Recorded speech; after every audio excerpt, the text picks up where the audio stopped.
हिंदी में एक कहावत है, जो गया सो गया, मैं बाद में देखूँ। তো যাদের গেল তাদের গেল, যারা হারালো তারাই হারালো। কারোর কিছু এসে যায় না বা কারোর কিছু এসে গেল না। হ্যাঁ, এখন কদিন তাদেরকে নানান রাজনৈতিক দলে নানা রকম প্রলোভন দেবে, আশ্বাস দেবে, সান্ত্বনা দেবে, কিন্তু কাজের কাজটি কিচ্ছুই হবে। আজ যেমন তাদেরকে সান্ত্বনা দেওয়ার জন্য বা তাদেরকে আশ্বাস দেওয়ার জন্য একটা জায়গায় ডাকা হয়েছিল, একটা সভার আয়োজন করা হয়েছিল, তাদের কি ব্যবস্থা করা যায়। তো সেখানে তাদেরকে বড় বড় আশ্বাস দেওয়া হয়েছে। সরকার তাদের টার্মিনেশন লেটার দেয়নি, তারা ডিউটি করুক,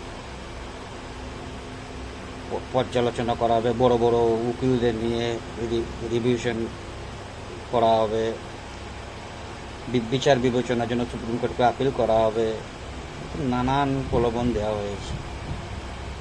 আর আমার মোদ্দা কথা, এসব প্রলোভন দেওয়ার কী দরকার? একটা সমস্ত কিছু চাবিকাঠি তো আপনার হাতে, না।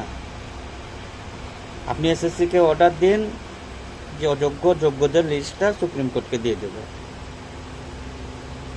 বাস। দুধ কা দুধ, পানি কা পানি।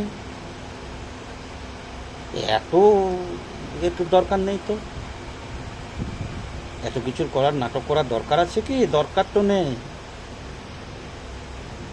যেটা দরকার সেটা হলো আপনার সদিচ্ছা।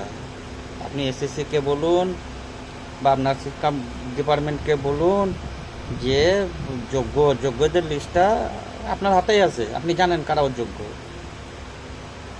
বাস দিয়ে দিলেই সমস্যার সমাধান। সুতরাং ওদেরকে নিয়ে আর খেলবেন না। আর এইভাবে টেনে টুনে 2026 পার করবেন, হবে না। বাংলার মানুষ আর বোকা বানবে না।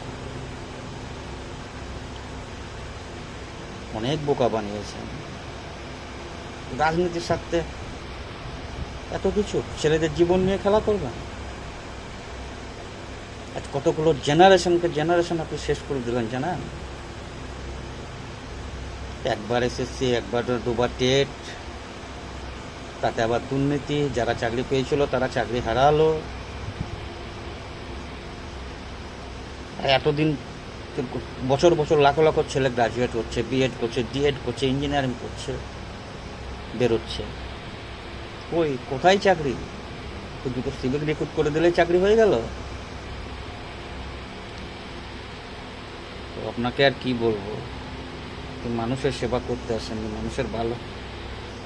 কয়েকটা প্রজন্মকে আপনি শেষ করে দিলেন। বাংলা কোনোদিন আর মাথা তুলে দাঁড়াবে না, কারণ এই বছরে কয়েকটা প্রজন্ম শেষ হয়ে গেছে। সুতরাং অনেক রাজনীতি করলেন, আর রাজনীতি করেন না। এগুলো যাদের সুষ্ঠু মীমাংসা পায়, সুষ্ঠু বিচার পায়, আপনি সেই ব্যবস্থা করুন, এই আশা রাখি।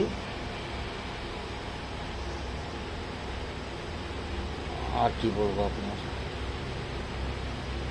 আশা করি আপনার সুবুদ্ধি হবে। অন্তত এই কারোর জীবন নিয়ে রাজনীতি আর করবেন না। আপনাকে অনুরোধ, যোগ্যদের লিস্টটা সুপ্রিম কোর্টের হাতে তুলে দিয়ে, যাতে যোগ্যরা আবার তাদের চাকরি ফিরে পায়।